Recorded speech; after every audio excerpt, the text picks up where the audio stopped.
তো বিশ্বনবী সবাইকে নিয়ে দাঁড়িয়ে নামাজ শুরু করেছেন, আল্লাহু আকবার। রুকুতে গিয়েছেন, রুকু থেকে উঠে পড়েছেন সামি আল্লাহু লিমান হামিদা। পেছন থেকে সাহাবারা ফিসফিস আওয়াজে পড়েছে রব্বানা ওয়ালাকাল হামদ।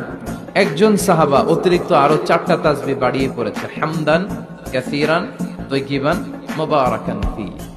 সালাত শেষে বিশ্বনবী এই সাহাবাকে বললেন, সাহাবীদের দিকে লক্ষ্য করে বললেন যে তোমরা সবাই পড়েছো রব্বানা ওয়ালাকাল হামদ, কে জন্য বাড়িয়ে পড়েছো হামদান কাসীরান তাইয়িবান মুবারাকান ফি। এই 4টা তাসবিহ কে পড়েছো? এটা তো আমি শিখাই নাই, তুমি পেলে কই? কেউ দাঁড়ায় না, ভয়ে।